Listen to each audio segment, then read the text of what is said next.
This week on a brand new episode of SAS Podcast. If Jamal Adams can't understand that he played for a team that's 1-6 and that GM is on the hot seat because that's Adam Gase's boy and Gase is on the fucking hot seat, he gotta understand that dude gotta take every call. We supposed to be the losers, but we winning though. They used to laugh at us, now we grinning though.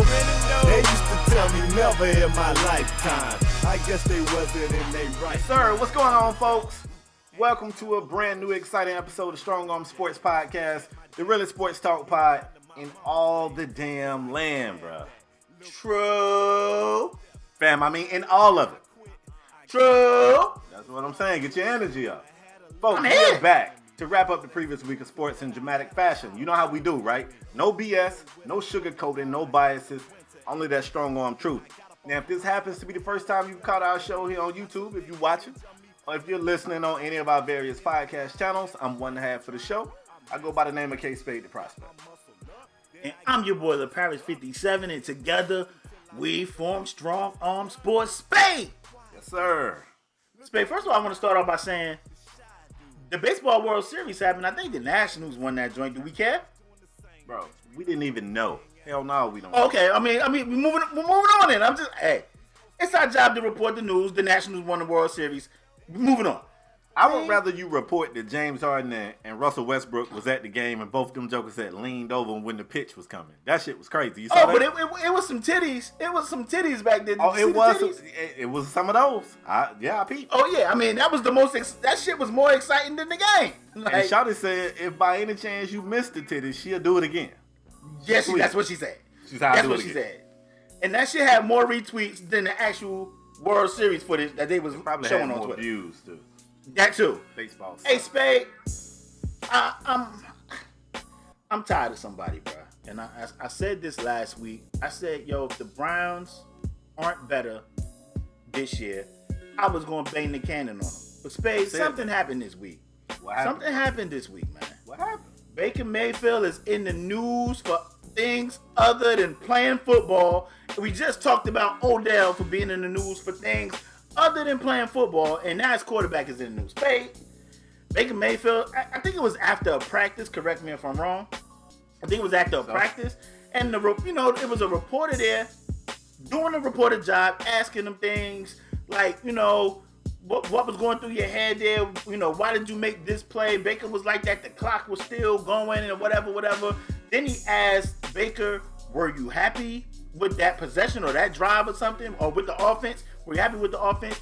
Baker got smart with him and asked him and said that's the stupidest question he ever heard in his life. Why would you ask me that? He stormed off. Spade, I am tired of Baker Mayfield. And I got to ask you, man. Am I overreacting? Are you going to shoot Baker some bail? Do he deserve to be shot some bail? Because, I'm Spade. First of all, I'm just tired of the Browns. That's first. I'm tired of the Browns. Why you tired of them? They always in the news for things other than playing football. Do Baker deserve to be shot some bail? Am I tripping?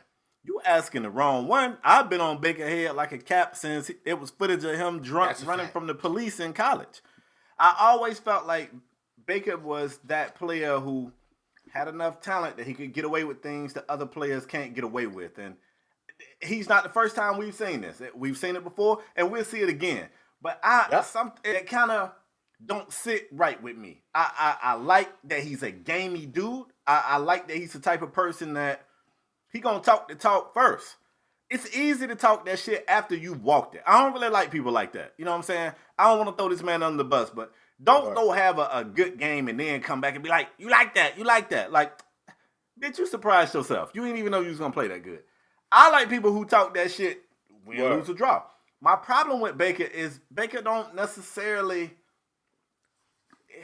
It ain't good when what's the saying? Something like it's all good till the cat got the gun or however that shit go. It ain't. Anytime people big up in Baker, you can ask the dumbest question in the world. If it's a compliment to Baker, he cool with it. But if you asking him what he feel like is a dumb question based off the fact that he lead the league with 12 interceptions, now all of a sudden, he don't dig it no more and he want to walk off. everybody know this. I'm going to go ahead and say it. On this very show right here, man, we've called out some people who we like, or who I like, who's done some things in the heat of the moment that we don't like. Cam Newton, when he walked off of that set after the Super Bowl. Yep. I empathize with Cam. You just lost the Super Bowl. You got to sit here and listen to Chris Harris Jr. 30 feet away talk about how they ain't feel like you could beat them with your arm. That should have had you tight. I get it. But you have to take the good with the bad. They wrote this shit in a song. You take the good, you take the bad, you take them both. This shit a song. They wrote it. It's the facts of life. The facts of life, baby. I'm going to tell you something about being a quarterback that Baker already know. A quarterback can throw the trashiest pass in the world, and if the receiver find a miraculous way to make the catch, they going to say, he put it where only the receiver. They be killing me with that. The quarterback take all the credit when shit go right, and they take all the heat when shit go wrong. Baker, you know this. You ain't new to this, bro. You ain't new to this, so put your big boy draws on. I'm kind of sick of it too, bro. And I thought I was just about to turn the tide on him when Richard Sherman came out and said he didn't shake hands, and then the video came out and he shook hands. It was like, Richard Sherman, it's enough people not liking Baker Mayfield. We don't need you making up fraudulent ass reports about the dude. And I was just about, we didn't do a show that week, but I was just about to cape for Baker. But the shit like this I got a problem with, man. You know, do you think, look, let me go. Somebody tweeted me and was like, Spade, what you don't know is this particular reporter, a lot of the players don't like him. The fans don't like him. Okay, but if you're going to tell me a lot of the players don't like him, what other players have walked out of their presser? So if everybody else don't like him, but they can stay in there? And I don't care. Right. I don't care if you don't like him. Right. Spade, we work with people every day. Like half the cops. Don't like. When they throw their lights on, I pull over. Every day. I mean, what you talking about? That's life. Word. You don't be around folks you don't like. Word. That's life. And that's my issue. You're not above the law. You're not above life. You're not above any of these other people that put their damn pants on one leg at a time. Stand there, take your questions, regardless of how dumb they are. Keep it smoking. Keep it smoking, bro. Listen, man. Spade. Baker Mayfield, man. It's your boy. The nerve. Spade, I said this to you. We was going through pre-production, and I said, yo, they better be glad that I don't interview folks. And Spade was like, yo, it might be a good idea if we pop off Spade do the interviews. Because one thing, I'm like, son, if I ask you a question, answer my question. My job is to ask you questions. And some of these, Spade, we already know, I'm doing quote fingers over here, some of these media dudes, they be asking questions to get the clickbait and all that. And Baker Mayfield got to be smart enough to know that. So even if you thought dude question was dumb, you gave him exactly what he wanted. But I said Spade is crazy because, yo, it's been people in our comment section, man. And please believe if I say something on this show, I ain't out here like some people and be like, yo, LeBron is trash just to be on the LeBron hate bandwagon to, you know, get some clicks on this show. If I say some shit, I believe it. That's how I feel. Mm-hmm. So if dude asks a question, and like I said, we know some of these media outlets be out there trying to get clickbait. But if I ask somebody a question and they be like, yo, that question is stupid. Nah, bruh, you're stupid. You want to know what? You playing stupid. Answer my question. I got a job to do. I'm out here trying to do my job. And you're not helping. The nerve of Baker to get mad at somebody like he's the problem. You out there leading the league in interceptions. Talking about something he's stupid. That's the dumbest question he's been asked. Baker, you stupid. Learn how to read a defense, bro. You out here pitching that shit to defensive tackles. Like you ain't see that big 300-pound dude right in front of you? Come on, man. The nerve of Baker to get mad at this dude for just asking a question, even if you don't want to answer the question, come on, man. Spade, they don't got media training? They do. And these organizations ain't got media training? No, they do. You know they do. You don't know how to deflect a question or answer with the little, I was about to say mediocre, not mediocre. What's the word I'm looking for here? The little response that's not a response. You don't know how to do that, Baker? Oh, yeah. Come on, man. Baker been out here playing like shit. He been playing like shit. And he know that he been playing like shit. He coming. Come on. My thing is this, though. I do kind of want to playing quarterback long enough. Yes, man.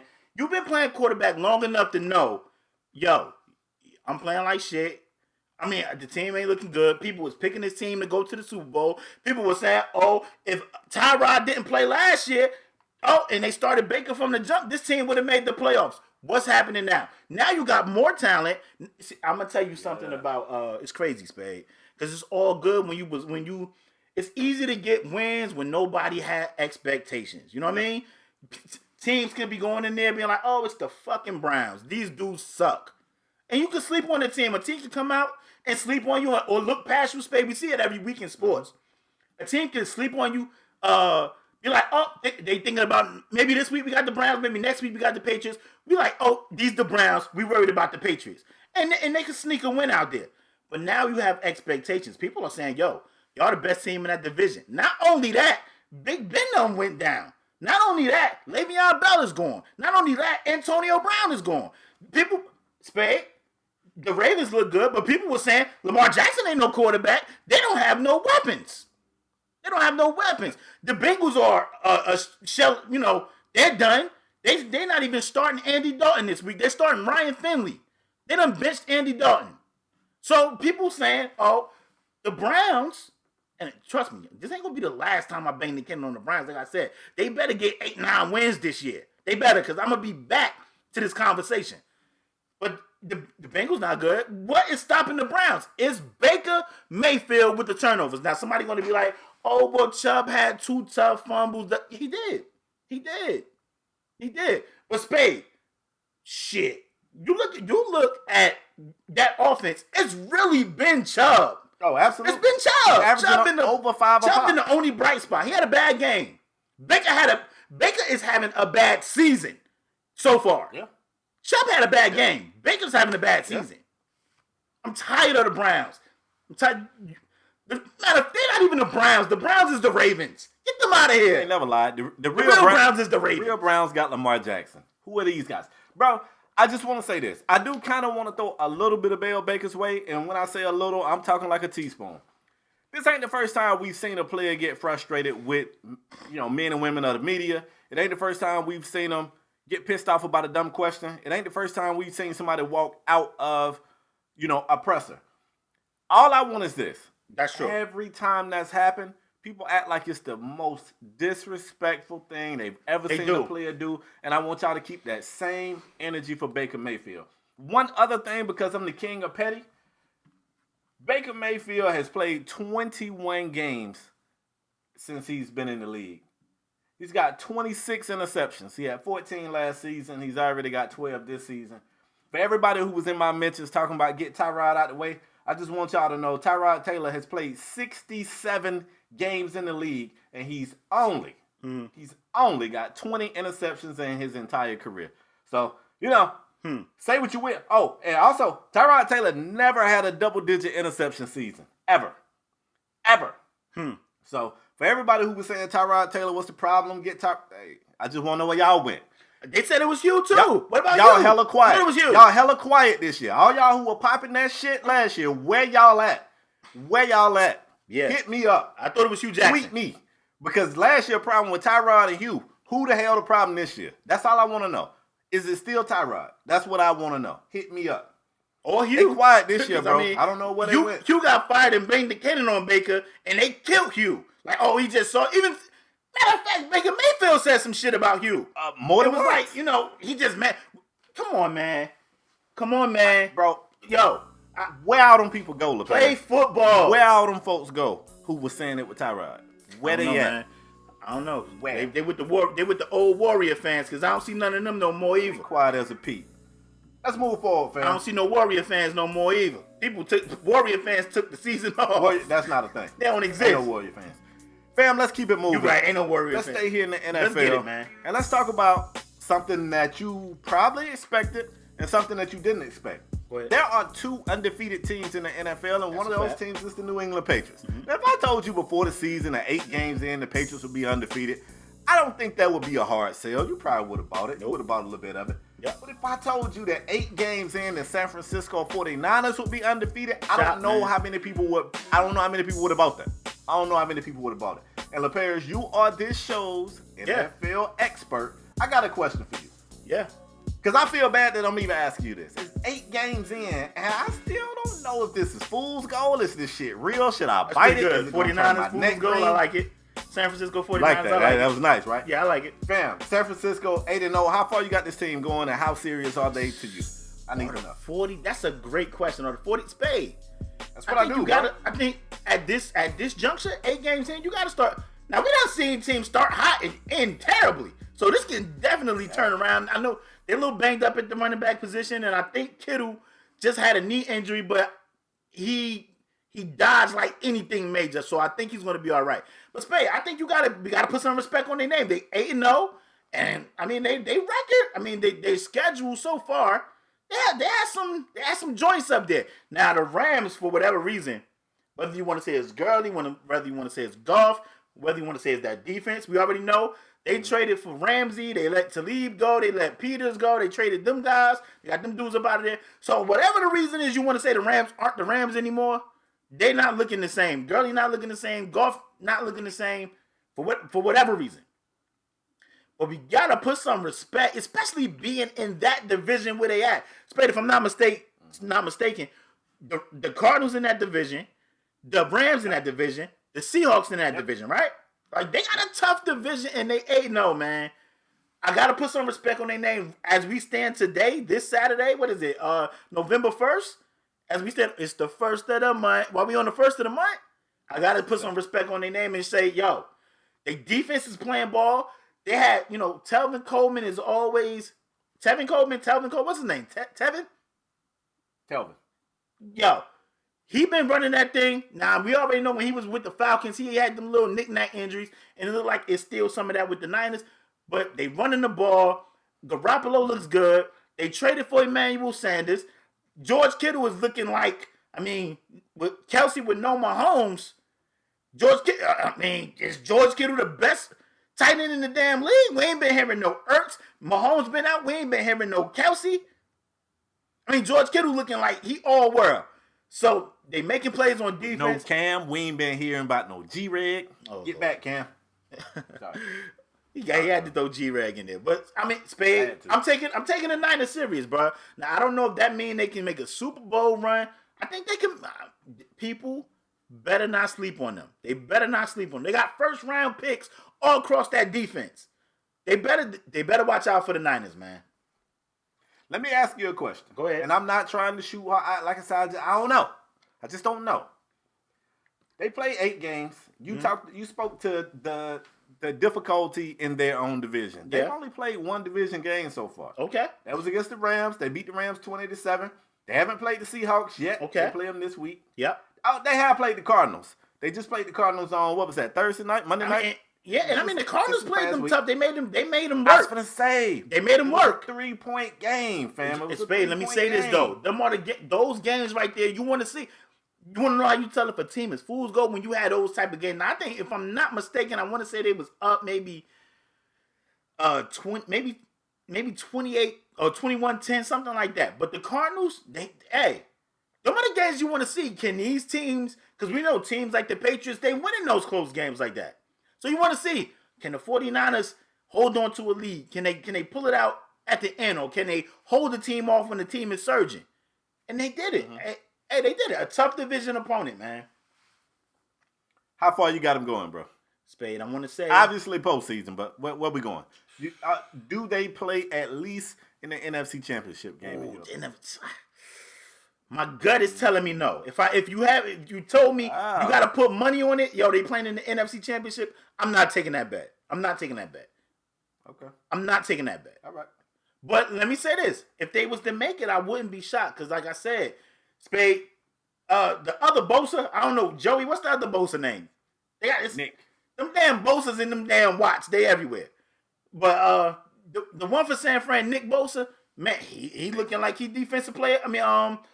Defensive rookie of the year. He looking like that guy. I don't know. He's looking like that guy. Carolina saying, but that's neither here nor there. Say it again. That ain't what Buddy in Carolina saying, but that's neither here nor there. Spade. They just put the stats up. They did. Carolina got not Carolina. I'm tripping. It's the Jags, right? Got a kid named Josh Allen. Yeah, Josh Allen. They did. Yeah. They said Bosa got 7 sacks, 20 tackles, and a forced fumble. Josh Allen said, I got 7 sacks, 23 tackles, and 2 forced fumbles. Yeah, they showed it. Know. But I mean, But all that is good when you're not helping the team win. I mean, I was just gonna say it. Also, that team kind of got some pieces too. You know what I'm saying? I think it's easier to stand out when it's other guys that command the double team. I think when you play the Niners, I think Bosa the guy that command the double team. I mean, still. All right, so you say the Niners are official. I take your word for it. I mean, we on the first. It's the 1st of November, and I'm saying people better watch the Niners. Like you said, the 2nd. It's the 2nd. I'm sorry. Okay, I'm sorry. But Spade, I mean, like you said, they still got to play Seattle. That's the game we're going to be watching. Now, they just played the Cardinals this week. The next game, they got to play Seattle. So, that's going to be a high-profile game. Because one thing we know about Seattle, we know they still got OG.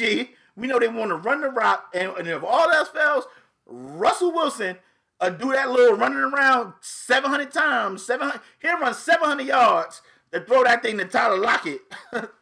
You know what I mean? And it'd be a touchdown. That'd be game. So it's going to be fun to see that game right there, them versus the Seahawks. But right now, as we stand today, I gotta say, I'm looking at the Niners like, yo, they might be legit. I think they legit. Okay, I'll take your word for it. Let's get it. Spade. I gotta talk to you about another guy that was in trade talk. You know what I mean? We talked about before we go there, I want to just say too, it looked like J.J. Watt is out for the season. I think he tore his pec.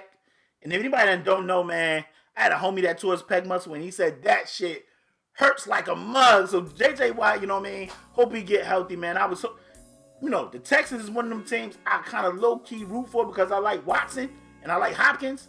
So it just hurt. You know, their defense ain't even amazing like that. So to lose a guy like J.J. Watt when they already traded Clowney, I don't know. Tough. It's tough. But I want to talk to you about Jamal Adams, Spade. There was a lot of rumors going around about Jamal Adams being traded. We know the trade deadline was this week. And Jamal Adams for the Jets, the safety for the Jets, his name came up a lot. Linked to the Cowboys. I think I seen his name linked to the Ravens. But Jamal Adams found out about it. He was like, yo, I'm open to going to the Cowboys. He was not traded. Said that the GM, the coach, the owner, everybody for the Jets wanted to hit him. Like, once he wasn't traded, they hit him on the phone. He said he was not ready to talk yet. Came back and had some choice words like, the Patriots don't take calls for Tom Brady. The Rams don't take calls for Aaron Donald. And Spade, we talked pre-production, and you kind of had a problem with him. And I'm going to let you go in. How did you feel about Jamal Adams' comments? I was torn at first. As a player, obviously, man, your confidence is something. Jamal Adams is a good player. Like you say, he's an all-pro player.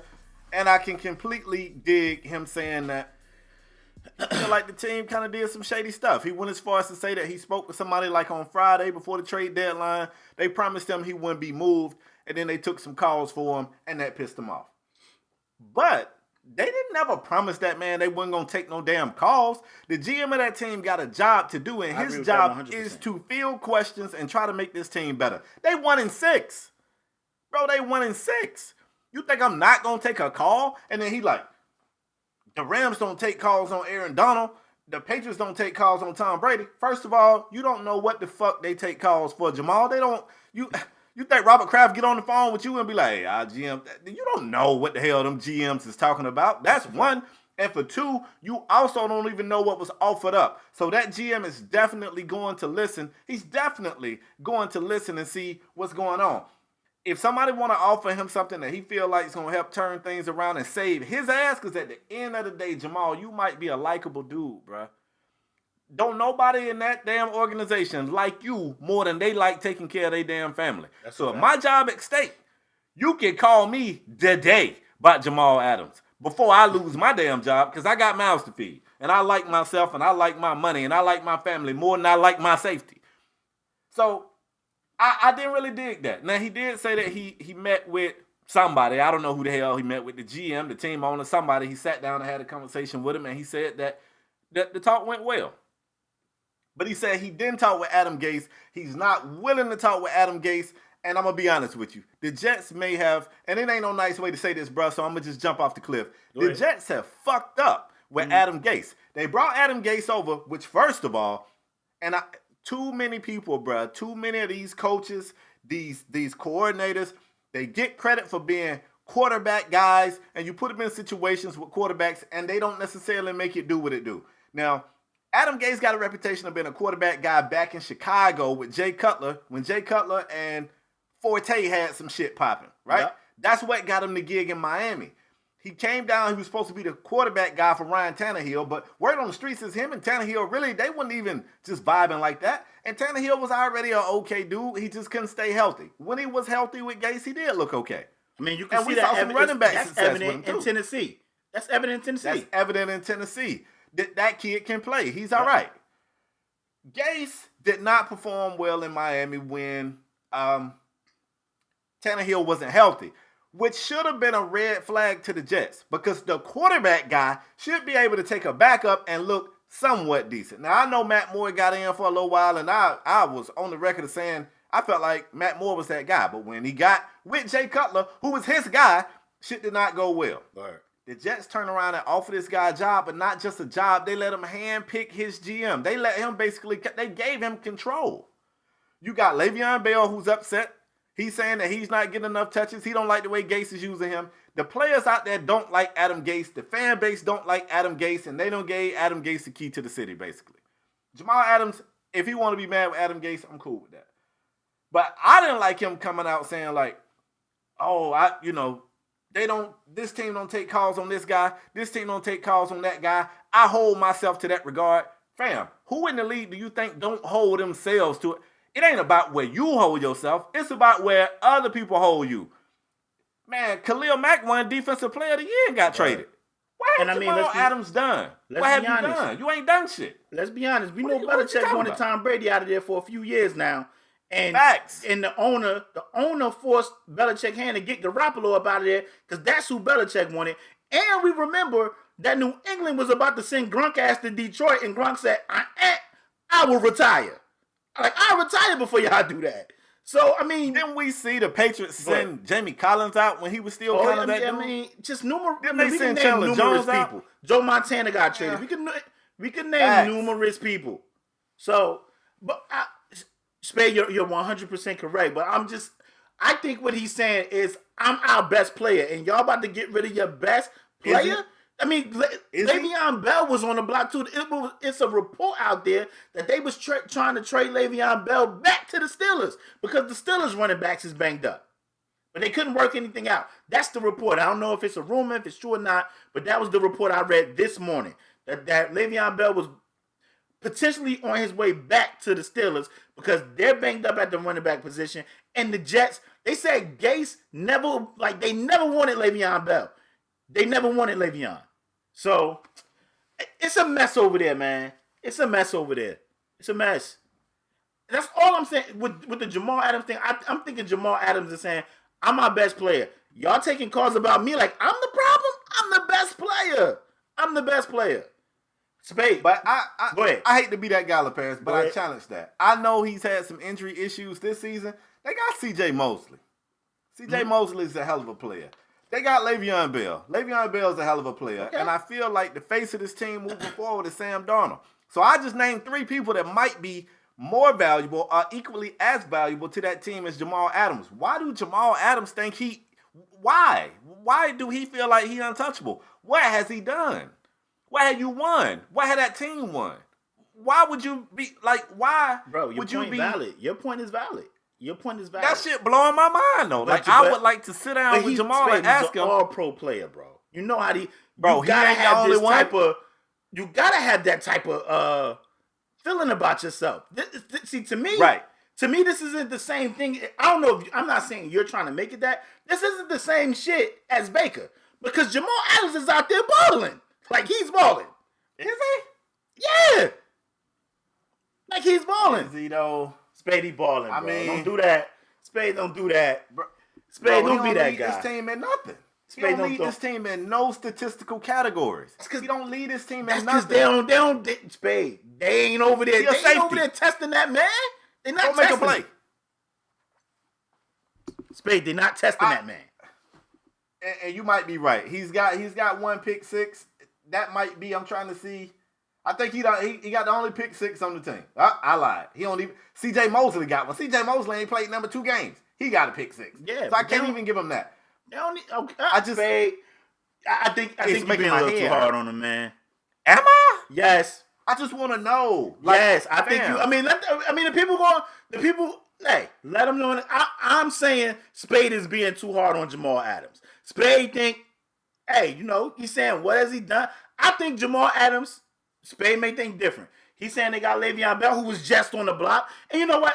I know we don't like talking about other shows, Spade, but Ryan Clark said it's crazy that they was trying to trade Jamal Adams and Le'Veon Bell when Ryan Clark said that he think the problem is Sam Darnold. They need to move on from him.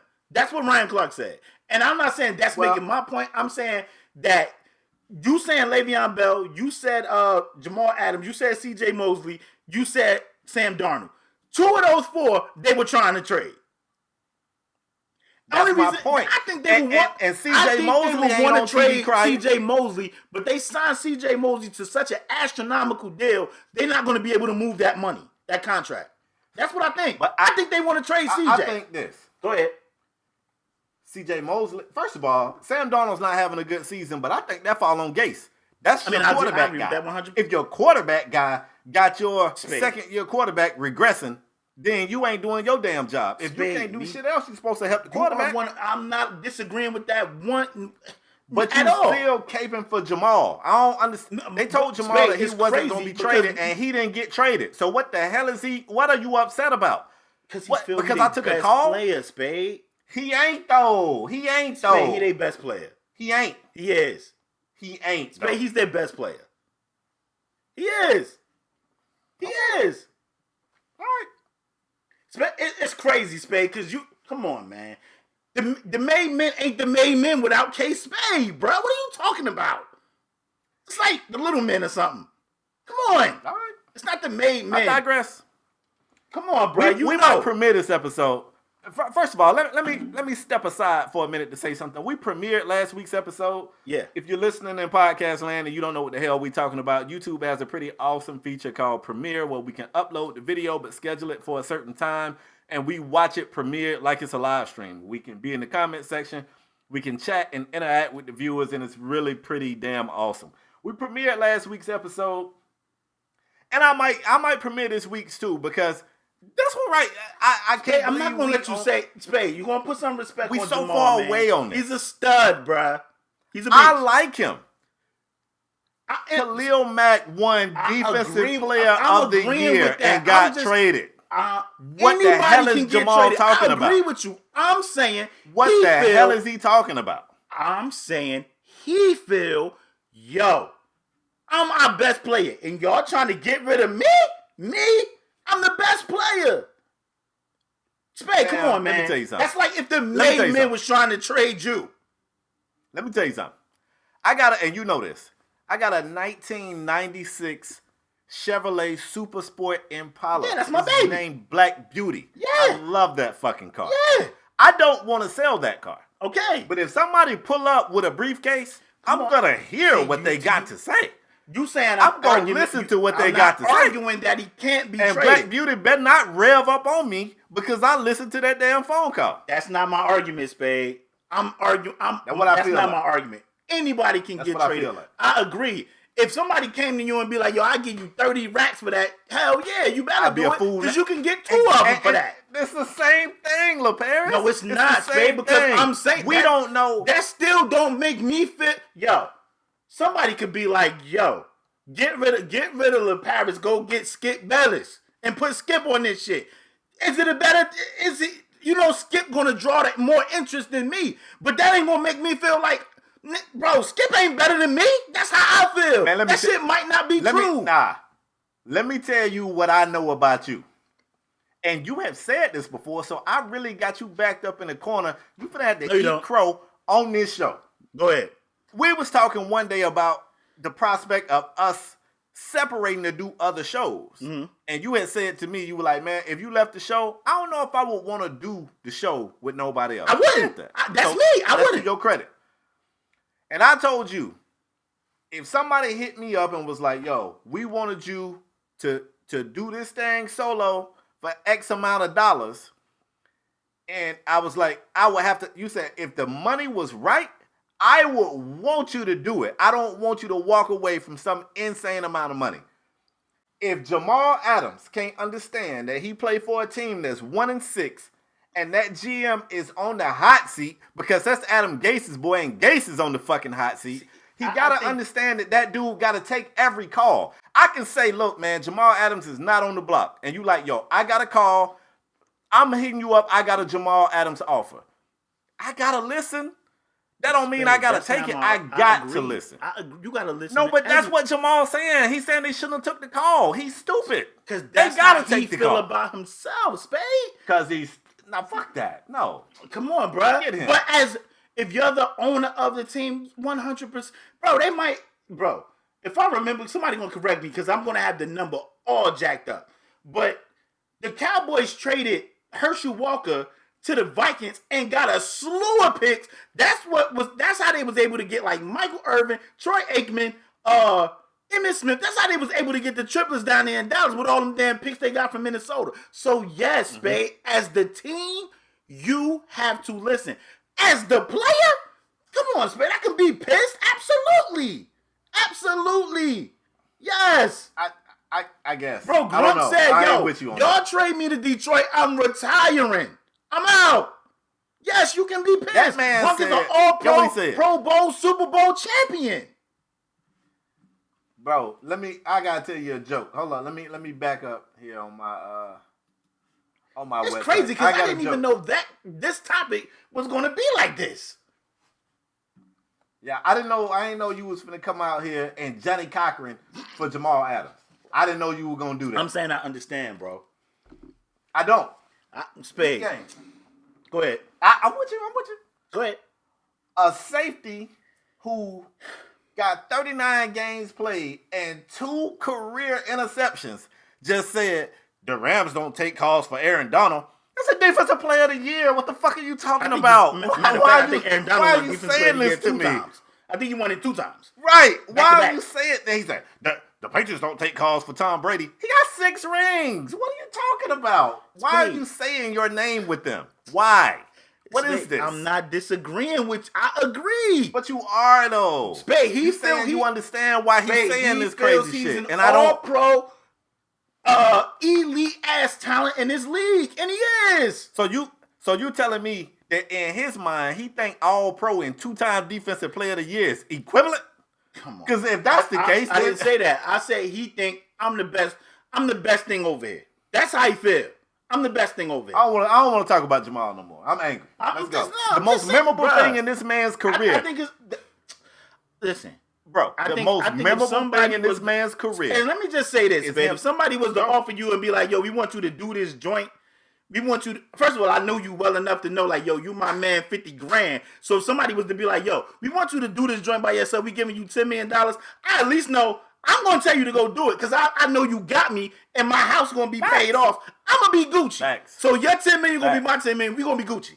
So I already know that. Facts. I already know that. Facts. But if Spade, if somebody was to be like, yo, we want you to do this show, but we want you to do it with insert bigger YouTuber in this bracket. I don't care who they name. I don't care how many subs they got. They're not better than me. They're not. That's how I'm going to feel. And it might not be true, but that's how I would feel. And I'm saying that's how Jamal Adams feel. That's how he feel. Bam. Ain't nobody you can trade. Ain't nothing you can get here that's going to make this shit better than I make it. That's how I feel. That's how I feel. I don't want to talk to him no more. Jamal going to say, you can get a slew of picks. Ain't none of that shit going to be better than me. That's how he feel. Then he's delusional. And that's cool that he feel that way. But I just want to say this. The most memorable thing in this man's career is him tackling a mascot. That's the most memorable thing in his career is tackling a mascot. Okay, Spade. I'm for real. You being too hard on that man, yo. No, I'm not. Yes, give me a Jamal Adams moment. Move on. Give me a moment. Nah, give me a Jamal Adams moment. Spade, he just had a pick 6 earlier in the season. That's his moment? A pick 6?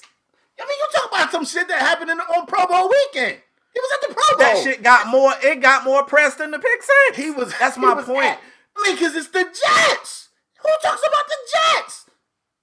Bingo. They won in 6. It's crazy, Spade. Because you was talking about Adam Gase, and earlier when we was talking about when he first got hired, I said, yo, it's crazy how the AFC easy, not the East, the AFC Don't be calling us easy, bro. The Watch AFC that shit, easy. bro. Spade, y'all gonna get a win this year? Watch that shit. Is the Dolphins gonna win a game this year? Bro, I thought Yeah, we are. But they matter of do. fact, They do. I think the Jets play the Dolphins this week, if I'm not mistaken. Spade. We were talking about when they hired Gase. It was like, yo, that division always recycle coaches. Flores. Gase. Yeah. It was Rex Ryan there, then Rex Ryan with the Jets. Rex to the Bills. Yep. Flores was with the Patriots. He went down there to Miami. Gase was in Miami. He went to the Dolphins. Like, they always recycle coaches and staff in that division. And clearly, that shit has not been working because none of that shit has dethroned the Patriots. It's time to get out that division. Shit. Get Gase out of here. I know somebody going to write in the comment section and be like, the Jets beat the Cowboys. Bro. Somebody going to tell that joke. Get your rocks off. Who cares? Whoa. None of that shit matters. Any given Sunday, any team can beat any team, unless you the Dolphins. Because they looking like they're going 0-16. But, okay. All right. I mean, Spade, we can move on. Like, you being too hard on Jamal. All right, let's move forward. Let's go to the NBA, where things make a little bit more sense. Maybe not a whole lot more sense, bro, but a little bit. A little bit more sense. Do they? Oh, okay. Because they've been on them NBA refs' ass. Spade, you like, yo, the NFL refs been terrible. The NBA refs has been pretty fucking trash. They stinks. All right, bro. A story came out this week that kind of disturbed me, right? Okay. The NBA season is kicked off. You know, I've been calling this the season of the duos, right? We've seen eras of the super team, if you want to call it that. I feel like we are officially in the era of the duos, and that don't mean that teams only got 2 good players, but a lot of teams got 2 stars, or 2 superstars, even if you want to toss that word around. And it's already led to a lot of parity. Even early in the season, we've seen teams that we thought was going to come through, kick a whole lot of ass, take a whole lot of names, Clippers, come out and just not look as powerful as we expected these teams to look. I like it. I like the parity. One of those teams, one of these new duo teams, will be the Brooklyn Nets, where they got all-pro guard Kyrie Irving and all-pro wing forward, whatever you want to call him, Kevin Durant. Although Kevin Durant is injured, Kyrie Irving's been playing great, man, and he's been putting on a show, and you think it should be nothing but praise coming from the Brooklyn fans, nothing but praise. But a story came out this week from ESPN's Jackie McMullen, however the hell you say her name, and you know she got like, I thought she had Boston ties, but she got ties in that area. And she detailed a story about the Brooklyn Nets, and they are finding their chemistry issues, you know, with their new additions. One of the things that came out in that story was saying that Kyrie Irving had these mood swings, bro. And when I heard it, the first thing that popped in my mind was, oh shit, I really believe this. Because it was some moments last year where we talked about it on the pod, like, what's gotten into Kyrie? Like, Kyrie be snapping on the media now, and, you know, like, it wasn't Kyrie. It wasn't the Kyrie that we was expecting. The mood swings, it said it's made Nets officials queasy. That's the word. They walking on eggshells, bro. They don't know how to deal with their new star being so mood swingy. Now, somebody brought this up to Kyrie Irving. Kyrie said, I'm a human. I have good days. I have bad days, you know. Question for you. One, how big of a deal is this? And I don't know who leaked it. I mean, somebody said something to somebody. But how big of a deal do you think this is? And do you think this hurts the Brooklyn Kyrie Irving relationship, in your opinion? I mean, if I was Kyrie, I would feel some type of way. And if I'm in, it looked like that's what they're trying to do. If I'm the Nets, I'm going for damage control. And, you know, I seen that the coach came out and was like, yo, he's staying with Kyrie. Whatever, you know, Kyrie got going on, he's backing him 100%. So, I mean, they going for damage control. So that's exactly what they should be doing. Because I don't know how the hell this got out at all anyway. But if I'm Kyrie, I feel some type of way like, yo, you know, like this is in-house business that y'all are leaking to the media. Somehow it's getting to the media. So that means somebody in here is a mole and somebody in here I can't trust. And I came here. Not only did I come here, I bought a champion MVP final guy with me. And this is how y'all come on, Spade. You know this can only get worse when Kevin Durant come back. You know, Kevin Durant is one of them dudes that, you know, he talk too. Kevin Durant talk. So this can go one of two ways. It can be, you know, it can turn into something where they flip it and they turn it into, you know, we rocking with our players, whatever our players going through, we got their back. Or this could turn into something way worse where they be like, yo, I want out of here. Which would be a terrible look for the Nets. It's strange, man. Go ahead. You know, I feel like you. You know, Kyrie Irving spent some time in Cleveland. He had a very short stint in Boston, and none of these stories ever came out. And I'm going to tell you something. Kyrie's right about one thing. He's a human being. We have issues. We all have issues. Some people deal with theirs and manage theirs better than others. But we all have those days where things just don't go well, and we don't always handle it the best.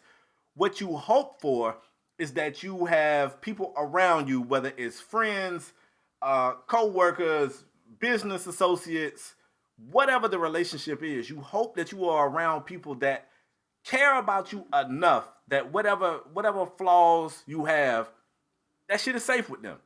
Right. And this could have been something that could have been progressively getting worse. Maybe it wasn't as bad with Cleveland, and maybe they saw signs of it in Boston, because I feel like it's enough evidence out there to say that they saw signs of this in Boston. But never did a story like this leak out. That got me looking at Brooklyn mad funny. My man ain't even been there a month, and it's already stories out. That don't look good. And if I'm Kyrie, I don't want a long-term relationship with somebody that, goddamn, the first time I do something crazy, somebody running to Jackie McMullen. Like I said, I thought Jackie McMullen was a Boston. I thought she was a Boston. I mean, you know they move around all the time, those Spade. You know them writers. I know, but I'm saying, damn, at least hit the Brooklyn person with the sound bite. Yeah. You know what I'm saying? Yeah, you're right. So I was doing some reading right now. They said that, what was I? Said that his attitude is something that's made him a little uneasy. They said that they had a Nets performance team. Kyrie refused to participate with that while they was trying to get information on biometric data. He said, I'm not doing it. They said it was an issue when he was in China. He had an episode. That's what somebody called it. And it left the team confused as to what caused it. Somebody said it was an issue where he refused to take his hat off for a team picture. I thought this was pretty gangster. Said he told the officials to Photoshop the hat off his head. Kyrie, you're a bad man. You're a bad man. And the part I read that kind of concerned me the most was they said that the team, somebody from the team, what did I just see that at? I hate when I lose something. Oh, efforts to get through to him. Jackie McMullen added the Nets reportedly asked Kevin Durant to coax Kyrie into having a better frame of mind. First of all, you can't coax no damn adult into doing shit. I don't think. Not unless these people way different than me. You can't coax me into doing a damn thing. I'm going to do what I want to do. You can fire me. You can let me go. You can't coax, and you damn sure can't get, like my friend, you can't leverage my friendships to get me to do things you want me to do. I'm offended that you think you can leverage somebody to get me. What I look like? What you think I am? Some circus monkey? You can't get somebody to coax me? The fuck is wrong with y'all? First of all, I'm looking at Brooklyn crazy anyway. Kevin Durant, however, said he respected Kyrie's space and how he is. They got a quote from KD. He said, I look at Kyrie as somebody who's an artist. You have to leave him alone.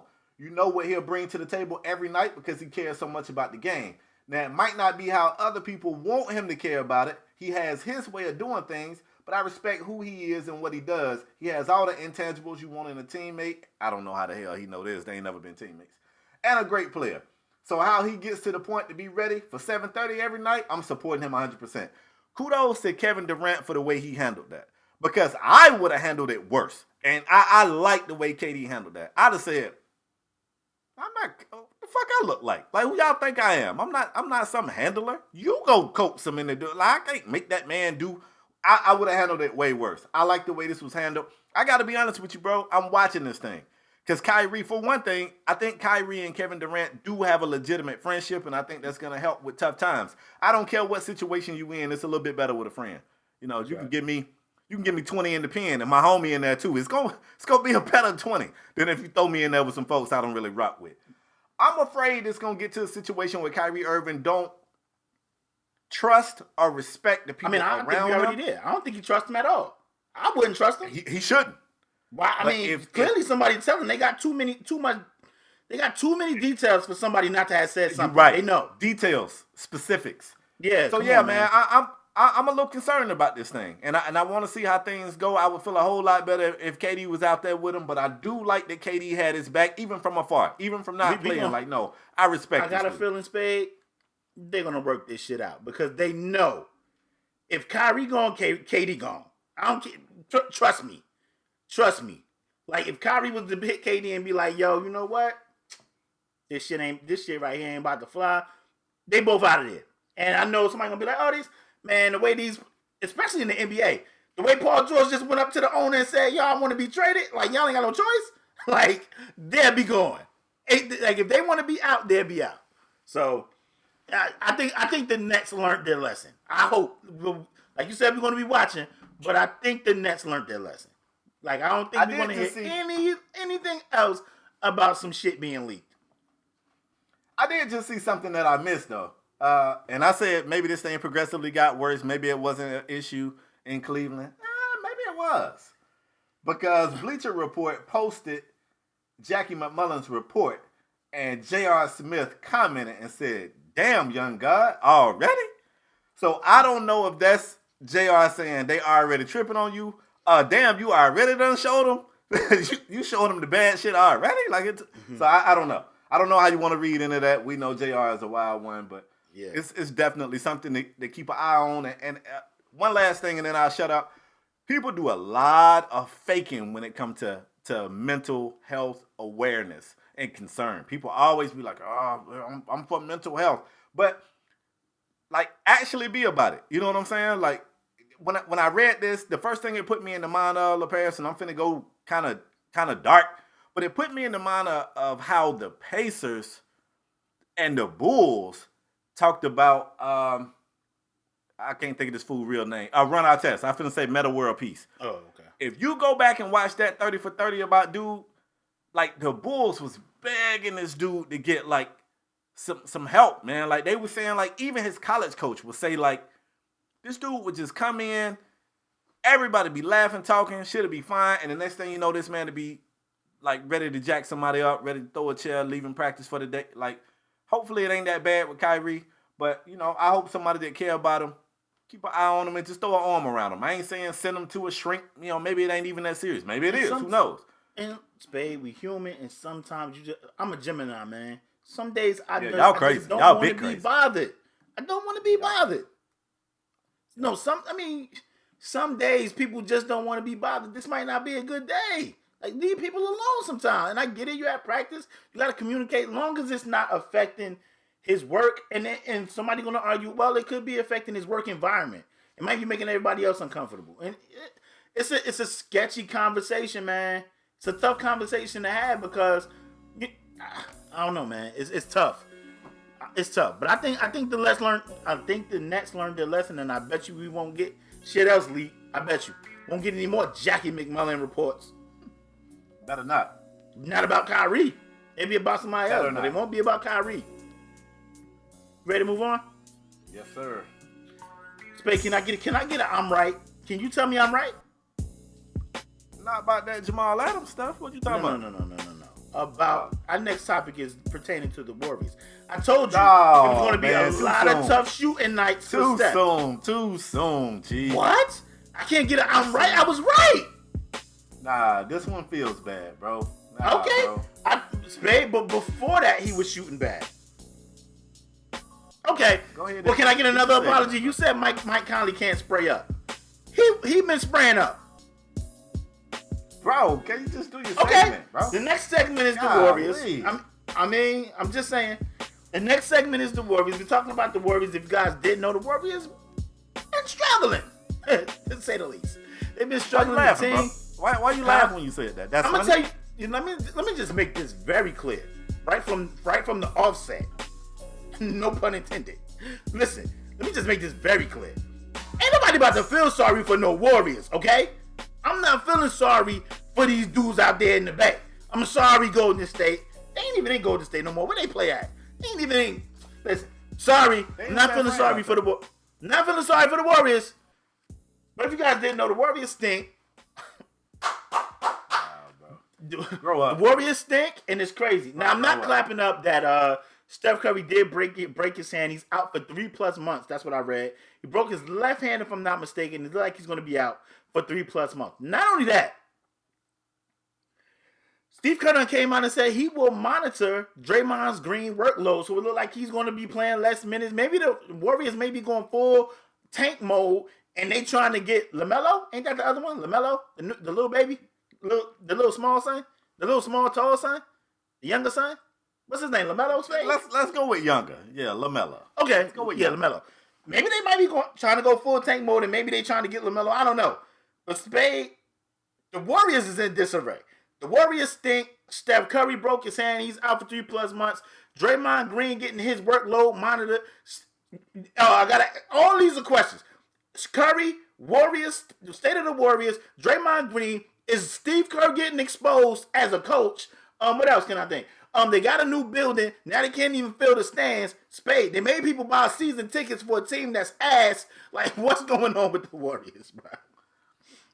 So you just ain't gonna approach this. Spade, I don't get, bro. Any type of maturity. Nah, hell nah. I'm not. I'm sorry. I don't. Spade, you all jokes aside, Spade, you know I don't never ever want a player to get hurt. It sucks that Steph Curry broke his hand. That sucks. Yeah. Other than that, all the rest of that shit, hey, I'm not feeling sorry for the Warriors. If they don't win another game, I don't care. Who cares? I don't. Hope they continuously get that word. Yeah, it's fair to question quite a few things. James Harden has been shooting terrible. Nah, I'm going somewhere with this. He's been shooting terrible, and people been hitting me up. People been tweeting me like, look at your boy. Somebody texted my phone the other day. It was like 1 of 13. I was like, damn. I looked it up. He's shooting like 21% from 3. But Steph Curry, before he got injured, was shooting 24% from 3. But ain't nobody at me on that. Ain't nobody. I did. I told you. I said we're going to see a lot of those. Oh, my God, not you. Oh, I'm about to say, I seen a lot of those 2 of 11 nights, and it was, I think the next night he went like 2 of 13. It was a very important season for the Golden State Warriors. There was a lot of questions we wanted answered. We knew that these were good players. And I say we, I'm talking you and I. I don't think everybody shared these opinions, but we oftentimes said it was tough to evaluate just how talented these guys were because that team was so stacked. We wanted to see these guys throw a squad on their back and show us what was what. And we're going to have to wait a little bit longer to get that. As you said, Steph Curry is gone for 3 months, I believe. Mm-hmm. Clay is probably gone for the year, maybe to after the All-Star break. But let me ask you, let me stop you right there. Yeah. If the Warriors stink, is it even worth the risk to bring Clay back? Maybe on the business side of things, maybe to try to sell some tickets and some merch, maybe. Right. You're right. But for what you got going on out there, no. I mean, as you and I know, getting a top 10 pick better than getting that 12 to 17 pick. So, yeah, it's kind of bad, bro. I hate to admit it. D'Angelo Russell just got thrown into the fire. Like, they just told D'Lo last game, like, go be great. Like, it's your team. They say, look like you got the juice now. And he didn't even have a bad game. And I actually saw a tweet that was like, been telling folks D'Lo ain't that guy. It's like, whoa, we gonna throw this on D'Lo? Like, he ain't signed up. That's not fair. That's not fair. And like I said, I told you he's a very sporadic shooter. But when he's on, he's on. But it's not fair to be like, this is it. Oh, this shit. Come on, man. What's going on over there?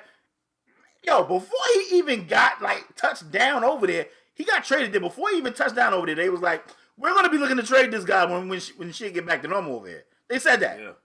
So that shit is not his fault. But go ahead, Spade. I'm sorry. Yeah, they in a tough situation, man. It's a lot of bright lights out there, and I don't know if these guys are ready for it, and things definitely just got tougher for them. I don't wish injuries on anyone. Same thing you said. I don't wish injuries on anyone. I was eagerly wanting to see what these guys could do this season. I've been a huge voice in the room that Draymond was just a really good role player. And I've had people tell me, man, I had somebody tell me at one point that Draymond was a top 5, not at his position, which I still disagree with. But at one point I had somebody tell me that man was a top 5 player in the league. And boy, you guys have said a lot of shit that you finna have to eat. And it's just gonna be a tough season for him, man. I hate it for him. I don't feel sorry for him, but I hate it for him. And I guess I hate it for those fans. I guess. I don't. I don't. I mean, I don't. Hey, Spade, let me ask you. You know, the number, it's funny because the number on this show is always 30. Do they get over 30 wins? In the West, no.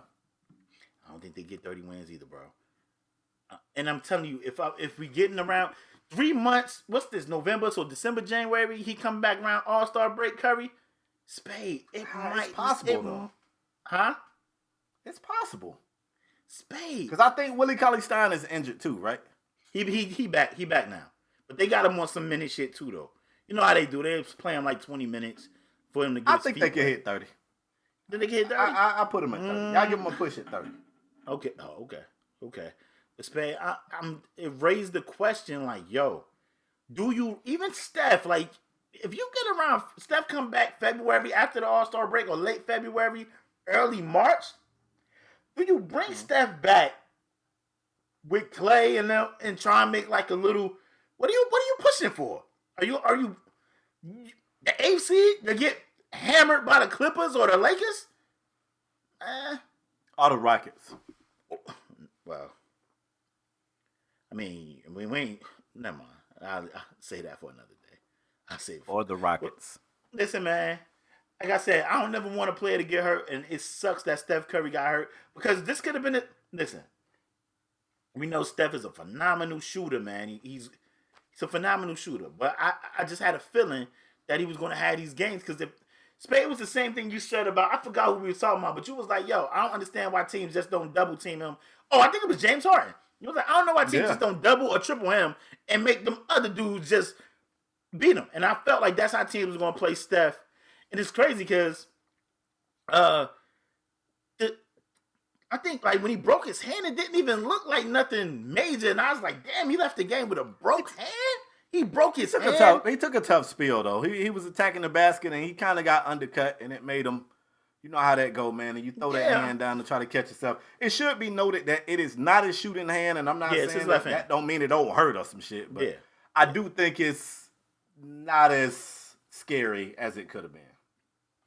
I don't know. I don't know if you risk it. It might be the best case scenario. Do you trade D'Angelo Russell? Why? I'm just saying, like, maybe you can get a pick for him. Who knows? I'm just saying, Spade, it might not be in their best interest to win. Is Curry gonna be coming back maybe February, March, maybe early March? Do Clay? They monitoring Draymond. If they stinking, now if for some reason these young dudes they got just go bananas and they getting dubs and they even, like, let's say they, I don't know, I mean, let's say they play 40 games by February and it's like 20-something games, 22 games left, and they 20-20. Do you try to make a push for the playoffs? I guess. I don't know, Spade. I don't know if I'm doing it. I don't know if I'm risking it. I don't know. But I'm sorry. I'm not one of those guys that feel sorry for the Warriors. I'm sorry. Y'all just been murdering the league for probably 5 years, 5-6 years. How long it's been? How many championships they won? They got 3? How many they got? 3?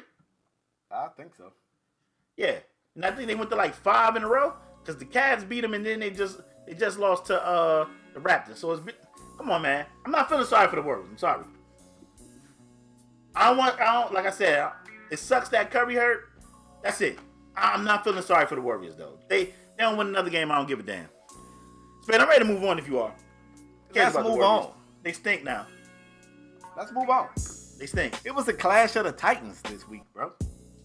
Yeah, I guess. It was a scuffle. Look, the NBA has changed so much over the years, man. You're not really going to see all-out fisticuffs.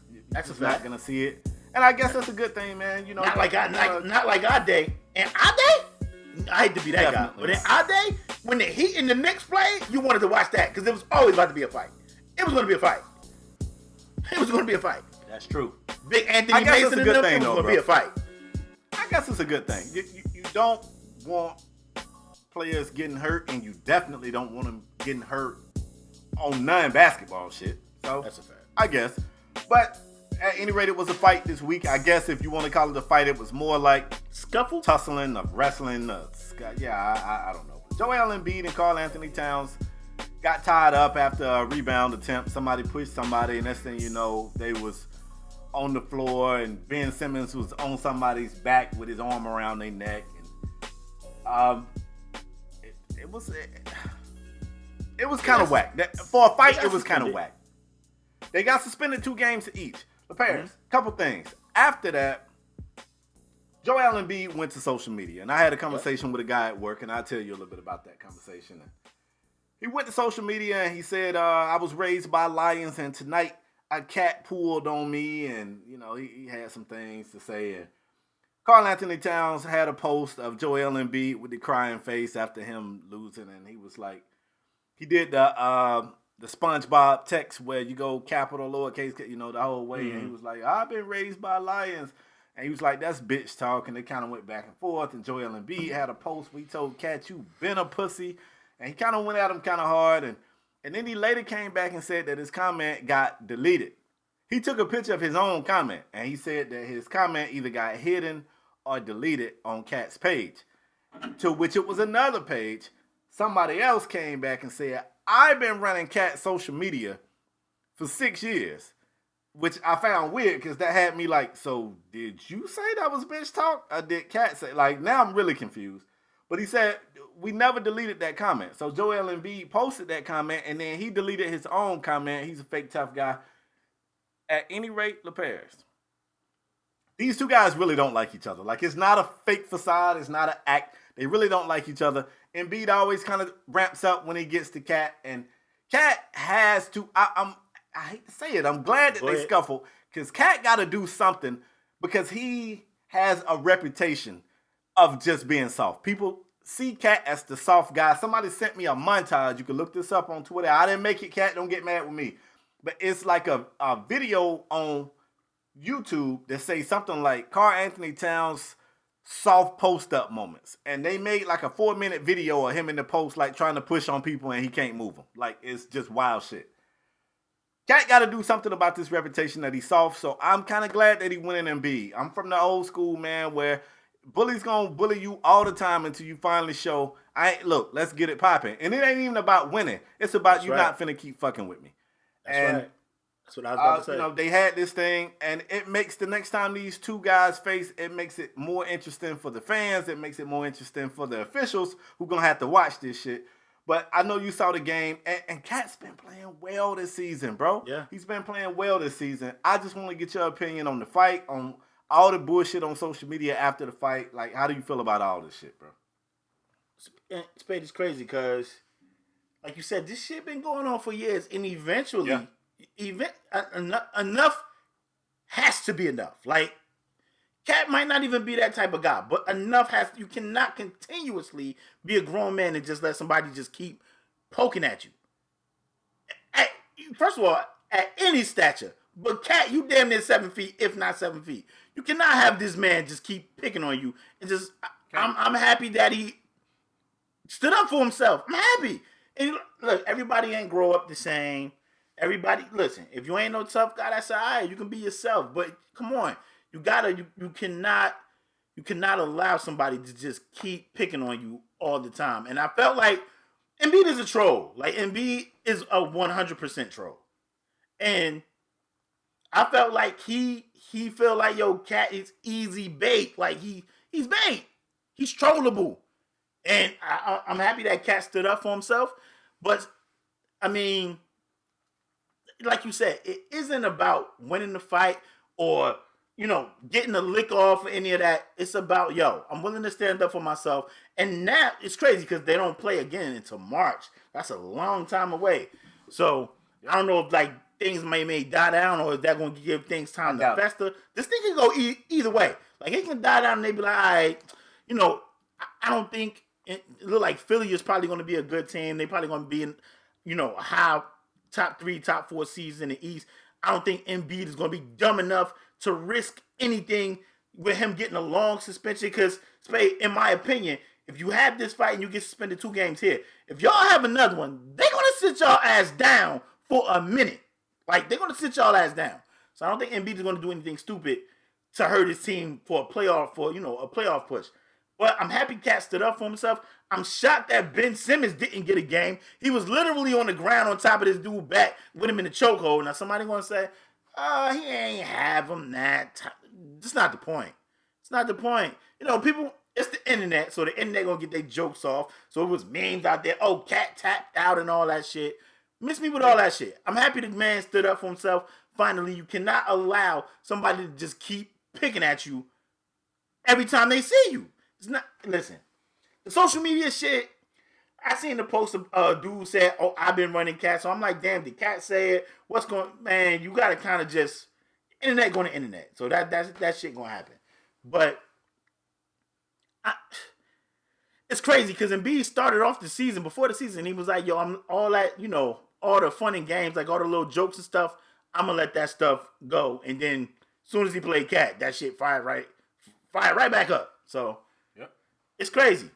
I think they both, you know, I think we had Cat 1 and 2 or Cat and Embiid 1 and 2 or 2. I don't remember how we had it, but we had these dudes as the top 2, top 3 bigs in the league, and it's just, you know, the game gets overshadowed. Now Cat was getting blown out, so it probably festers some. You getting blown out, he picking on you. Like, you know what, man? Enough is enough, and you got to stand up for yourself. I'm for somebody standing up for themselves. Period.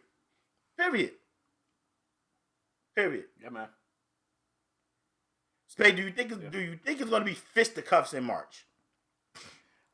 If I know Joel Embiid, like I know Joel Embiid, give him around January, February, and he gonna start poking the bear. He gonna start posting shit on social. I wouldn't be shocked to see Joel Embiid post a photo of their calendar with a circle around it. Like he's gonna. That's what he do. And he's such a troll that he might post like. Mm-hmm. He might post like the cornflake cat in like a tutu or something. Because he's crazy like that. Like he a troll. So I agree. He probably will. But maybe somebody I think Elton Brand is like the GM now. Maybe he'll tell him like, yo, cut this shit out. Because we know Elton Brand, he a G. Like he ain't about to, he might tell him like, yo, cut this shit out. Yeah, man. I don't know. It's nonsense. It's for no reason. Should Ben Simmons have been suspended? I know what people gonna say. He was trying to break the fight up, and I do think he was trying to break the fight up. But fam, don't break me up out no fight by choking me. You gonna have to see me when I get up, and I feel like that's an aggressive way to try to break the fight up, especially at what point he land on his belly. Like, get off my fucking back, bro. What are you doing? You know what I'm saying? Get off my back. So. If I'm Cat, I got hands for both of them next time I see him. You know what I'm saying? It's the NBA, fam. They ain't going to get to jump you. They going to break it up before it happens. So Word. I'm hard fouling Ben Simmons at the gate if I'm Cat. Cat, hit me up. I got a game plan for you. just clothesline Ben Simmons at the gate. Off the tip off. Off the tip, when you run down the court, rush and sickle that fool. Off rip. Go ahead and set the tone. It's crazy because in the NBA, you get, if you're a player and you get this persona or this little stigma about you that you're soft. I mean, we remember Blake Griffin had that. Who used to go at Blake Griffin?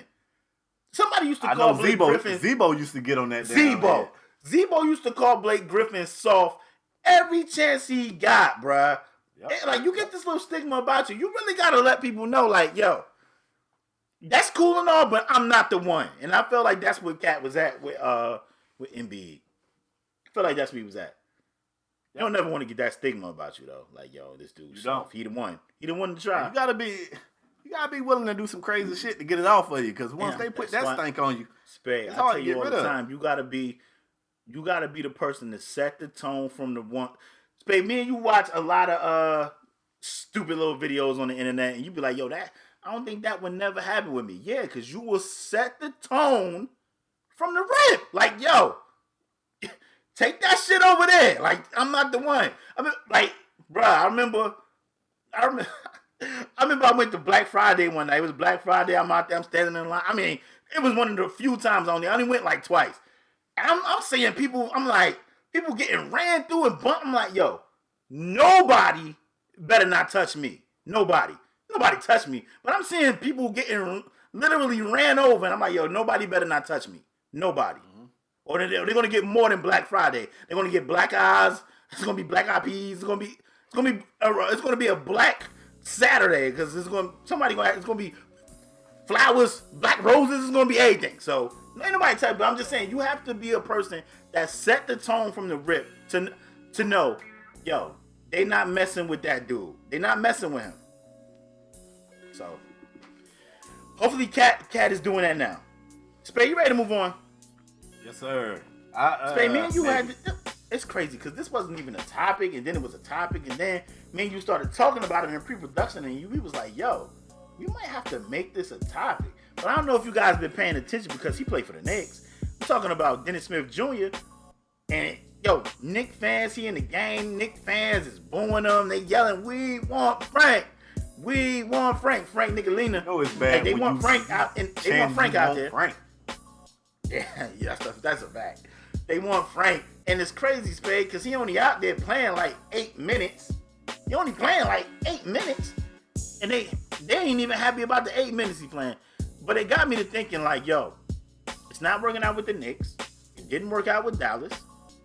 Spade, where in the world can DSJ go where he has a legitimate opportunity to be and I'm not even necessarily saying a starter. Not a starter, but just even a solid role player. But just a backup point guard or a starting point guard.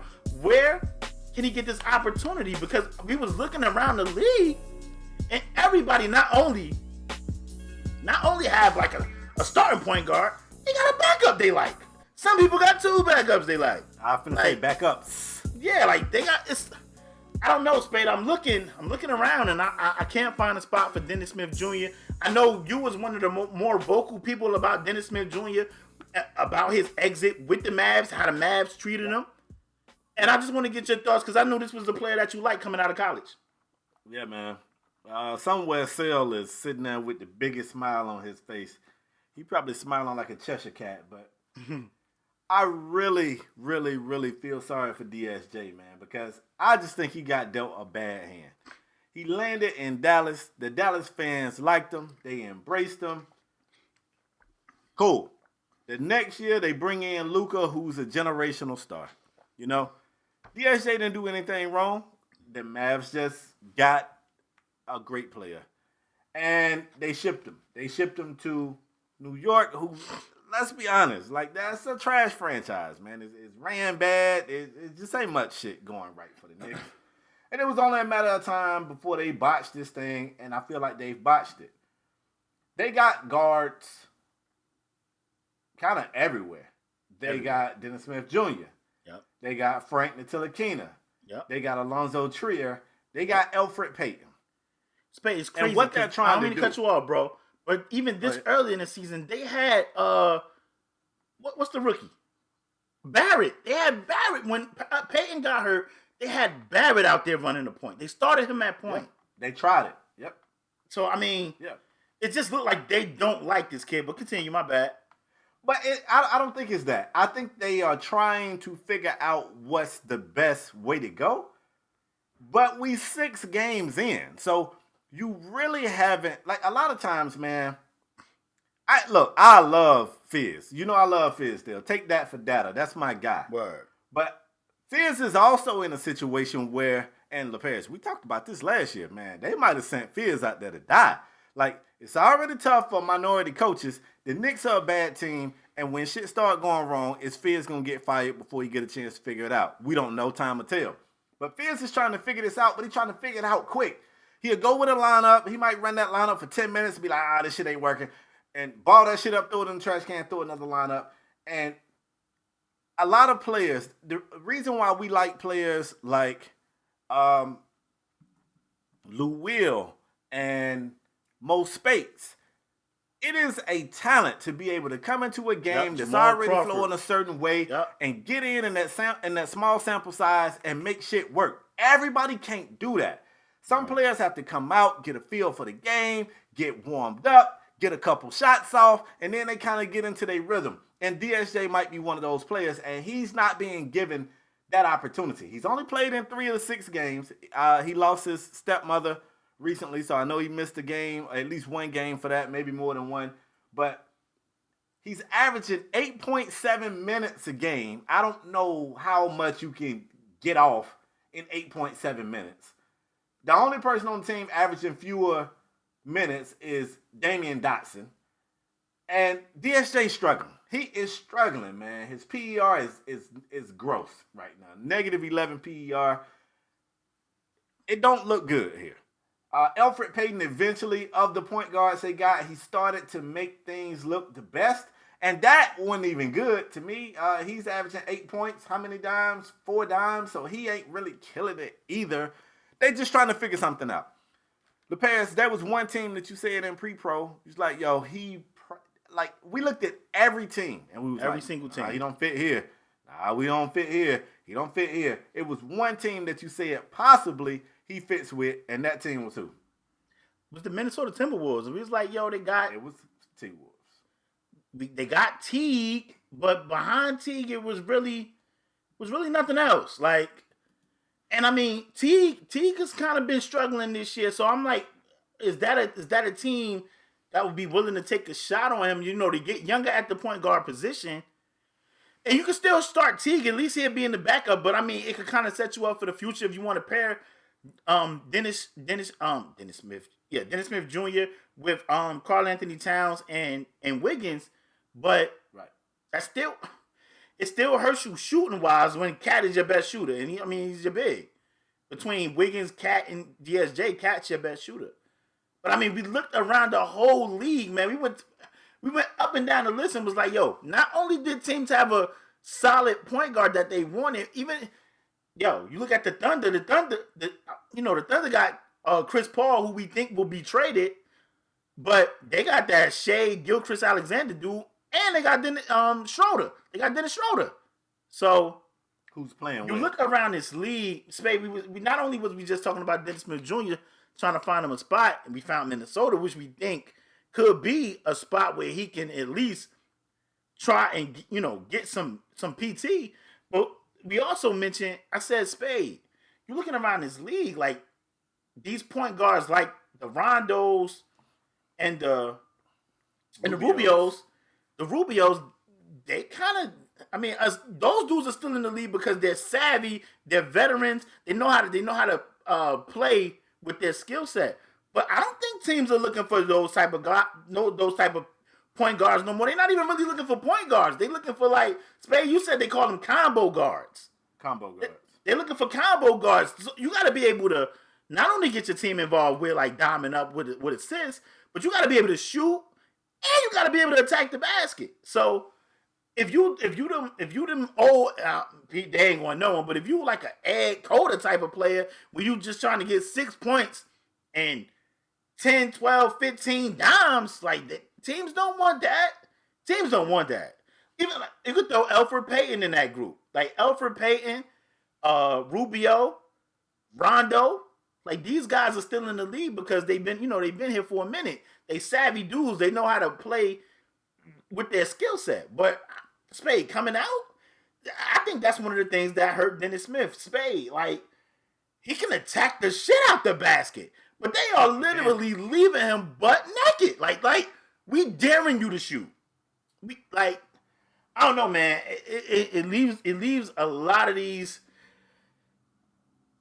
players with a catch-22. Like, I don't know. They want a certain type of player now at the point guard position, and if you're not that, I don't see how these players going to make it in the league, bro. I don't see it. I agree. I mean, I think analytics have changed the way basketball is played so much, and the 3-ball is king, man. And you don't think you can win with a guy like, and I'm saying Rondo because we know you can win with Rondo. Like, we seen what I feel Rondo don't lose. Rondo don't get hurt with the Bulls, I feel like we win that series against the Celtics. But you don't think, and let's throw Rondo in let's say it's a new guard, a young dude that's just not a solid shooter, not a bad shooter, but not just a dude you scared of shooting wise, can get to the basket, but literally is just a facilitator. You don't think you can? You don't think the league can win with that type of player? I think it depends more about what's around that player. I mean, I don't think the league would turn away because really that's Lonzo, right? I mean, Lonzo can shoot, but he's not a Trae Young type player. He's not a Steph Curry type player. So I think it depends more about what's around that player. I don't think the league would turn their back on that guy, but if that guy was there and Trae Young was there, I think league officials and GMs in the league today, I think they're looking more at Trae Young first. Spade, you think the league like Lonzo? You think? I mean, not like him as a person. I mean, like his game. Because when I hear people talk about Lonzo, except for like Skip, I always hear criticism.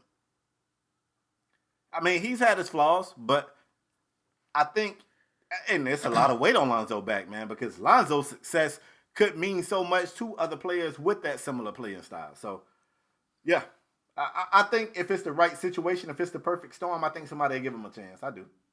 Okay. I mean, you might be right, but the way I'm looking at this league now, it just looks like you got to be able to shoot. They want these guys to be able to attack the basket and still get 10 dimes.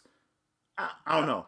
It's the league has literally changed from now. You hate John Stockton, but we know John Stockton can shoot. But John Stockton wasn't looking to score, bro. Huh? I don't hate John Stockton.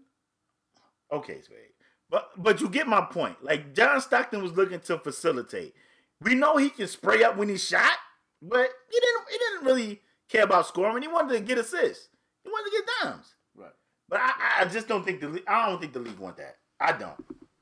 I think if the league was like, yo, we can have a John Stockton type of dude, or have a Damian Lillard, or I'm trying to think of another guy, or Trae Young, a 20-year-old John Stockton or a 20-year-old Trae Young, I think they're taking Trae Young 10 times out of 10. Yeah, I think you're right. So it sucks, man, because it seemed like once a guy like Rondo and Rubio and them, they done. I don't think they looking for those PGs again. And like you said, Lonzo is that caliber type player. I think he shoot better than those guys. I could be wrong. Somebody gonna pull the numbers and be like, per 36. You know how they pull up that shit. They like talking about per 36. But I think I agree, Spade. It might be a lot of weight on Lonzo, because if Lonzo, that might be the last one. Lonzo might be the last one if he don't get his shit together. But before you move on, Spade, DSJ to Minnesota, is that a fit? I think he could be a sufficient backup for Teague and kind of wait in the wing until Father Time come grab Teague. The only other point guard they got on their roster is Shabazz Napier, who's also long in the tooth. And yeah, I think, man, look, I like DSJ, and I just have to face the fact that I didn't realize how point guard heavy the league was. This team has got 3 and 4 fucking point guards, bro.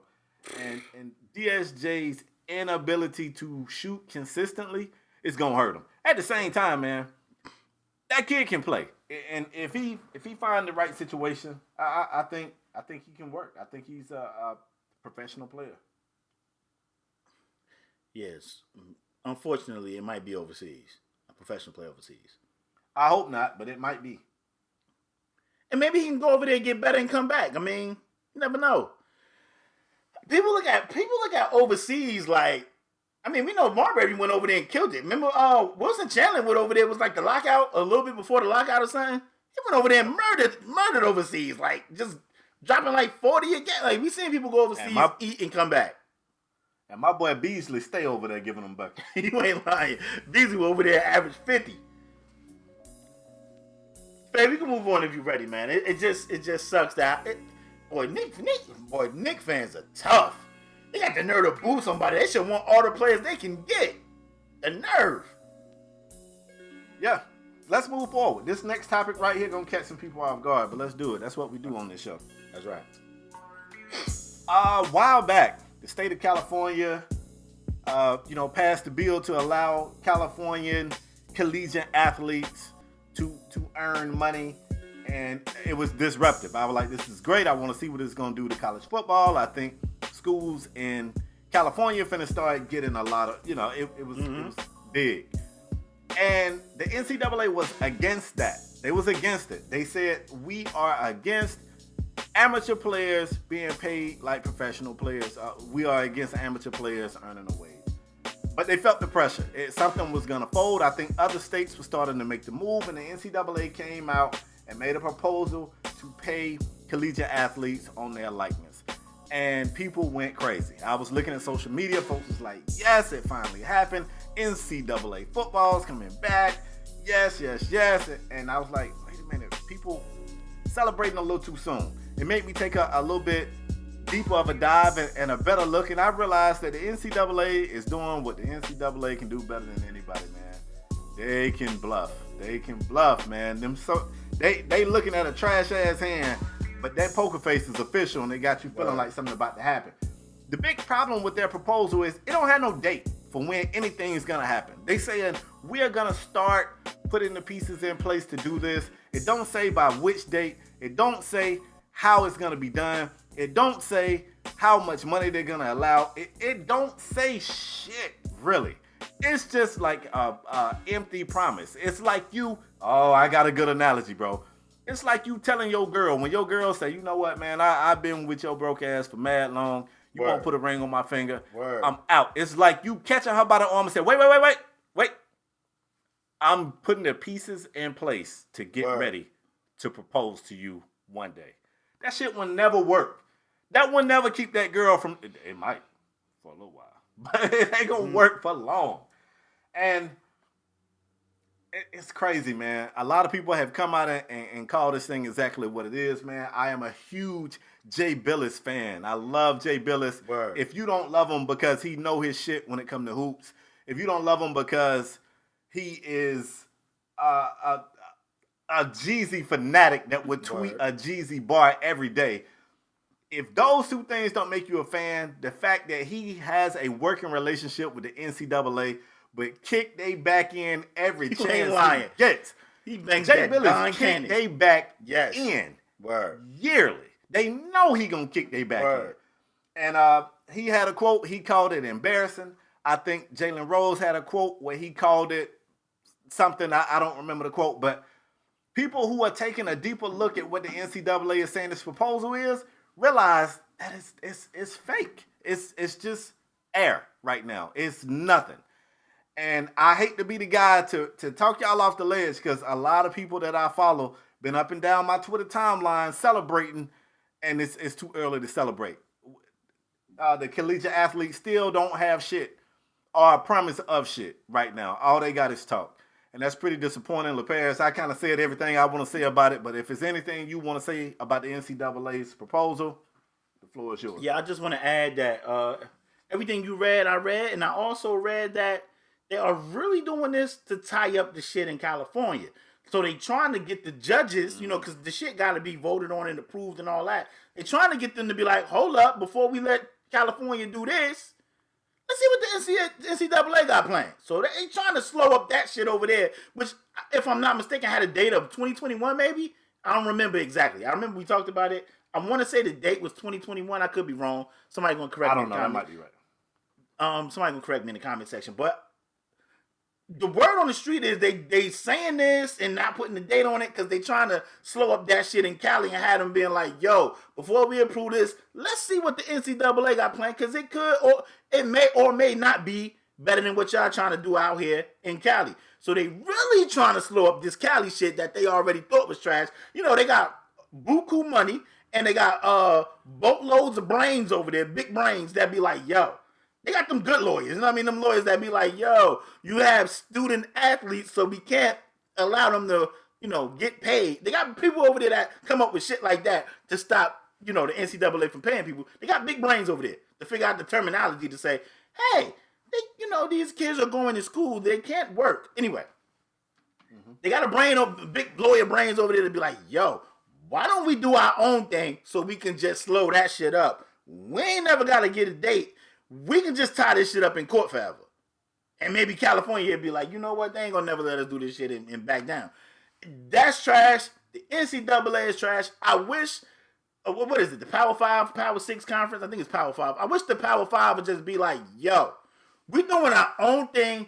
We ain't rocking with the NCAA. We ain't in the NCAA. Shit, they make enough money to fund shit themselves. They got these networks and all this other shit, money that just pouring into these universities. Listen, man, the NCAA is trash. We know that already. And it's crazy because you would think it wouldn't be hard for people to do the right thing. But when money involves, people don't care about doing the right thing, man. They don't care. They will be losing too much money if they start paying these young men and women in the NCAA sports. They don't care. They don't care.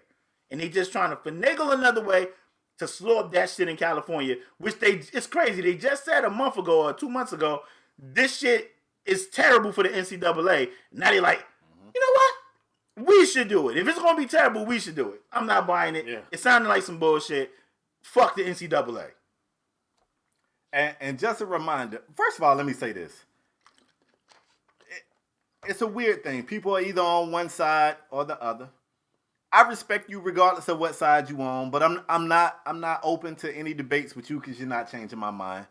I'm not part of the group to say, hey, if you're getting a scholarship, you should just be happy that you're getting a scholarship. No, I don't agree with that.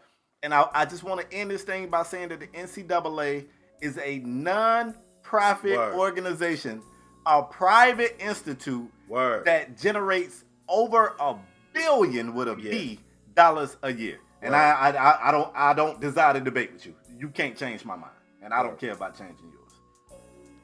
I agree with you 100%. Ready to move on? Yes, sir. Spade, we got a pick'em game this week. I think you up one, if I'm not mistaken. Got a good one for us this week. You already know it's rivalry week. I can't never say that word. Rivalry week? I can't never say that word. I don't know. Can't never say that word. But anyway, I got a good one. Okay. The Miami Hurricanes is playing the Florida State Seminoles. Spade, both our teams suck. But I mean, for debate purposes, we don't. Spade, both teams are 4-4. We both suck. We don't suck, bro. We good. Yeah, okay. Both teams are 4-4. Spade, I got a good one. Canes and Noles, the game is at Florida State. I already know you picking the Canes. I'm picking the Noles. Let's not let this shit go linger. That's the pick'em game this week, folks. Who do you have? Well, by the time y'all see this, the game gonna be played already. We already know Spade is a Cane fan. The Canes suck. I'm a Noles fan. We can't find a quarterback. It's crazy. I've been on the fire, Willie Taggart. I've been leading that parade, but for whatever reason, they listen, man. Florida State is in shambles. We in shambles, man. So whatever happens, happens. But I can't go against my nose. I'm picking my nose, man. I'm proud of you, bro. Let me tell you something. I don't care if we played y'all in Miami. We play y'all in anywhere. The moon, bro. Wherever. The moon, Saturn, wherever. We getting on y'all head, and you know that. Canes up. I'm surprised you wanted to bring it back. Habitual pick'em game loser. That's not what not you true. I've been kicking your ass in the pick'em game. We've been doing this show for what, 5 years? I've been kicking your ass in the pick'em game for about 3 years. You so funny. Yeah, that's a fact. That's a fact. Boy, that man came right out with a lie. Let's get up out of here, fam. Last segment of today's show is called the Strong Arm Performer of the Week. I like first segment. Before you go, Spade. Before you go, you can laugh all you want about the pick'em game. I've been kicking gambling ass. What they got to do with the pick'em game? I mean, why you so good at gambling? I'm just trying to make you feel good about yourself. That should show you. That's what it is? Yeah. Damn, bro. I'm trying to give you, bro. I like making my friends feel good. That's mighty big of you, bro. I appreciate that. Yeah. Shit. Last segment of today's show is called a Strong Arm Performer of the Week. And I was actually about to say, I like this segment because I like giving back. You know, apparently LePairs like giving back too. I do. He just like to do it in the Pick'em game segment, I do. which is a little weird because we got a damn segment for giving back. It's called a Strong Arm Performer of the But Week. I can't give. That's why I do my giving back. I can't give you the Strong Arm Performer of the Week because I kick your ass every week up here. Every week it's an L for you. At what? At this debate shit. I'll tell you what. I'm taking calls. You and Jamal Adams about to be in the same damn boat. I'm taking calls after this show. That's what we doing. The Bears, you on the hot seat. Oh, wait, I got to let people know. This might be their first time they check out the pod. Listen, man, we give this award away to a male or female athlete who raised his or her level of play to ensure that their team got the victory. We don't do participation awards. Nah. I don't care how well you played in the loss. That means you didn't play well enough, okay? The Bears, you on the hot seat. Who is your Strong Arm Performer of the Week and why? I got a good one, man. We talked about his team earlier, and I'm talking about Jimmy Garoppolo from the 49ers, man. Jimmy Garoppolo went 28-37, 317 yards passing, 4 TDs, and a 28-25 win over the Cardinals on Thursday night to lead the 49ers to a record of 8-0. And I'm gonna be watching the 49ers to see what they do versus the Seahawks. Listen, man, Jimmy Garoppolo, if you keep playing like this, your name will enter that MVP debate. Even if maybe it's there right now. I mean, we don't know. But if you keep up these type of games, you will definitely be up there. And for that performance, Jimmy G, I think it's fair we can call him Jimmy G now. They 8-0. Because we was like, yo, we ain't getting no nickname yet. Dude hurt. Why we giving him? I think it's fair that he get. I think it's fair. So Jimmy G, for that performance, you are my Strong Arm Performer of the Week. Jimmy Garoppolo. Okay. Do something a little different right here. You know what I'm saying? I try to do what I can do. I want to give my Strong Arm Performer of the Week to a player who was big in multiple games this week. Mm-hmm. Yeah. We say Performer of the Week. This guy was big a couple of times this week. So you copying off me. How am I copying? That's the rules. Bro, how are you copying? I'm following the rules. I just did that last week when I gave it to Cat I'm following for the multiple games. Yeah, that's the rules. Why you didn't give it to Cat this week? Did he win the fight? Nah, he lost the game. I couldn't give it to him. I'm gonna tell you something. When you got a teammate who played his old team, you can't let your new teammate lose his old team, and that's exactly what James Harden did. He told Russell Westbrook, "I got you." They played against OKC, and I'm gonna tell you something. James Harden said, "I got you," to the tune of 40 points. He chipped in with 3 boards, 7 dimes, a steal, and a block to make sure Russell Westbrook could laugh, all right, at those Oklahoma City Thunder. But that's not it. He had another game this week against a very tough Washington Wizards team. LePairs, don't say a word. All right? That's a tough team. A very tough Washington Wizards team. They played the Nets too when they lost. You got that game in there? Where he chipped in 59. You heard me right. 59 of them damn things with 9 assists with how many rebounds? 3 rebounds. Yeah, a bunch of stuff. Listen, man, I do want to be honest here. A bunch of turnovers too. You seen them turnovers? Nah, he only had 4 turnovers. He only had 4. Yeah. Now you don't know what to say. I mean, what was his I do want to say stats something. like? My boy James Harden has not been shooting well this year.